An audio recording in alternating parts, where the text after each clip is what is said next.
Assalamualaikum anak-anakku sekalian. Kita masuk ke bab 2 tentang sistem reproduksi pada tumbuhan dan hewan. Meskipun kamu di rumah, kamu tetap semangat mengikuti pelajaran dan jangan lupa untuk menyelesaikan tugas-tugasnya. Sistem reproduksi pada tumbuhan dan hewan.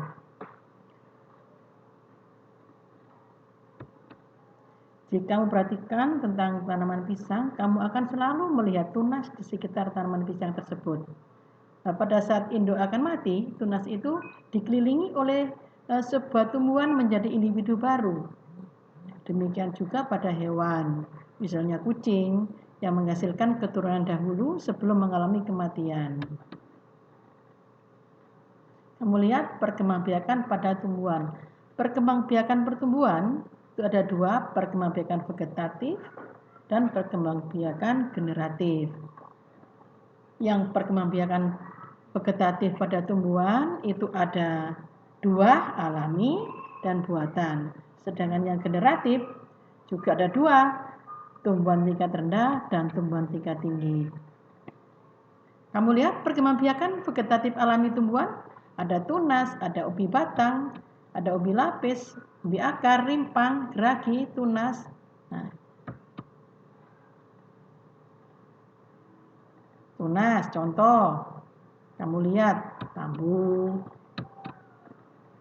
Lanjut, ubi batang, ya, pada kentang, ubi lapis, pada bawang, ya, kamu lihat itu.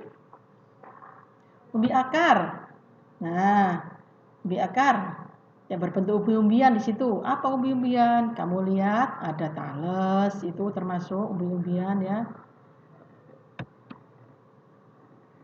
Akar rimpang. Akar rimpang atau disebut rizoma, yaitu bagian batang yang berruas-ruas yang tumbuh yang horizontal di dalam tanah. Nah, pada setiap tumbuhan ruas itu ada tunas tumbuh yang menjadi individu baru. Contohnya jahe, kamu lihat jahe itu. Geragi atau stalon terjadi pada tanaman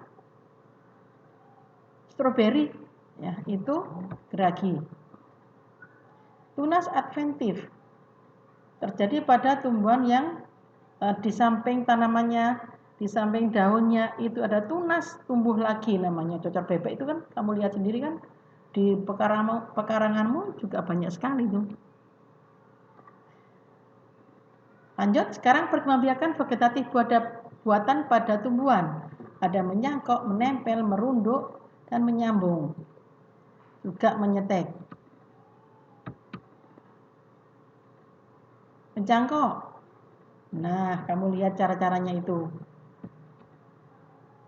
Menempel. Persis seperti menyangkok, tapi hanya kalau di okulasi ini menempel. Jadi tanaman yang ada tunasnya itu kita kerat, ya, kita kerat sehingga mata tunasnya tumbuh lagi. Cara menempelnya harus yang bagus, jadi menjadi individu baru. Merunduk. Merunduk kamu lihat, biasanya dilakukan pada tanaman yang mempunyai ranting atau cabang yang panjang dan lenturnya seperti pada kembang kertas atau bougainville atau alamanda. Kalau dalam bahasa Jawa itu bunga mertega, warnanya kuning. Menyambung yaitu untuk menggabungkan dua sifat tumbuhan yang berbeda. Dalam menyambung, kamu lihat pada ujung ranting dan ujung batang, pada ujung cabangnya secara keseluruhan. Kamu lihat A, B, C, dan D caranya menyambung, disambung ya. Ada yang pakai huruf V, ada yang pakai huruf ini dikerat ya, itu kamu lihat W, ya W atau V itu ya. Menyetek pada batang biasanya dipotong 20 cm, kemudian menanamkan batang ke dalam tanah. arah mata tunas dari batang dibenamkan hendaknya menghadap ke atas. Nah, kamu lihat itu terjadi pada pohong, bahasa Jawanya ya, di pohong itu. Pengambiakan generatif pada tumbuhan tingkat rendah. Ada konjugasi, isogem, pembentukan spora. Pada tumbuhan generatif, tumbuhan tingkat tinggi, ada yang gymnospermae, ada yang angiospermae. Kamu perhatikan di sini ya, ada Strobilus betina, ada yang Strobilus jantan. Pada tumbuhan angiospermae, kamu mungkin nanti saya harus melihat tugasmu, ada bentuk mahkota, kelopak bunga, bakal biji, tanaman bunga, kepala sari, benang sari, putik, dan tangkai putik. Kamu menggambar seperti dicontoh di angiospermae dan fungsinya. Jangan lupa nanti kamu sebutkan fungsinya juga. Perkembangbiakan pada hewan. Kamu lihat di situ, perkembangbiakan pada hewan itu ada dua, perkembangbiakan secara vegetatif, perkembangbiakan secara generatif. Kalau yang vegetatif bisa membelah diri dan tunas, tapi kalau perkembangbiakan generatif ada ikan, kata, reptil, burung, mamalia bisa dikategorikan pada sistem hewan tingkat tinggi. Contoh pada membelah diri, ya kamu lihat itu amuba, ya. Sedangkan tunas kamu lihat itu hidra. Lanjut, perkembangbiakan ikan, ya.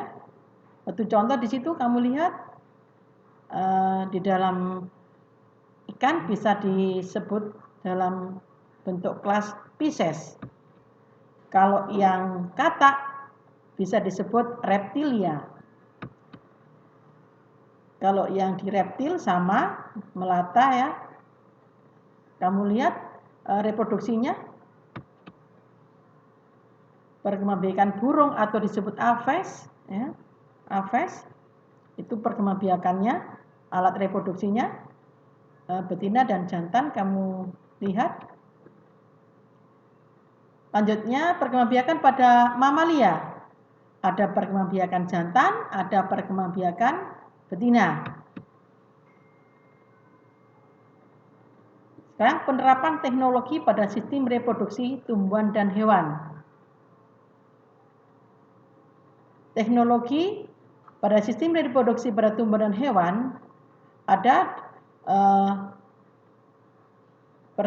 untuk menyiapkan atau penyambungan disebut gen, sedangkan yang pengklonan ada cloning, sedangkan inseminasi itu buatan, bahasa Jawanya buatan ya, sedangkan untuk bayi tabung atau disebut fertilisasi in vitro.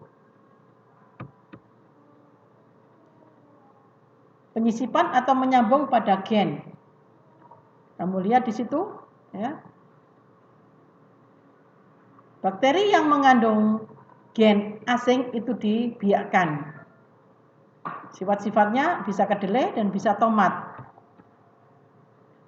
Sedangkan yang cloning secara yang tidak kawin bisa terbuat dari kultur jaringan dan cloning pada hewan.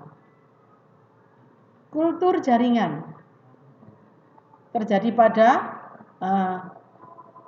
wortel ya, terjadi pada wortel yang diputus yang mana ada bagian batang atau bagian akar atau bagian ujung. Cloning pada hewan itu terjadi pada katak ya, namanya metamorfosis.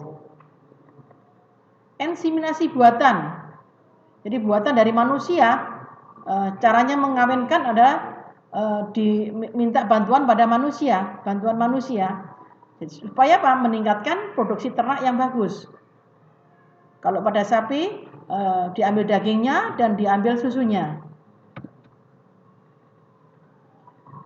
Bayi tabung atau disebut fertilisasi in vitro. Apa itu? Pembuahan itu dilakukan dalam suatu tabung yang berasal dari kultur yang kondisinya sama dengan tubuh induknya. Sedangkan embrionya ditanam di induk dan siap diangkat sampai lahir. Kelangsungan hidup organisme. Kelangsungan hidup organisme bisa juga beradaptasi dan seleksi alam. Saya lanjutkan pada adaptasi. Adaptasi ada morfologi, adaptasi fisiologi, adaptasi tingkah laku. Seleksi alam. Bisa kamu lihat ya, bagaimana itu seleksi alam dari makhluk hidup yang mampu bertahan dalam kurun waktu yang lama. Contohnya pada makhluk hidup, apabila yang musnah akan memilih makhluk hidup yang mampu menyesuaikan diri terhadap perubahan lingkungan. Karena tidak mampu untuk menyesuaikan, dia akan musnah.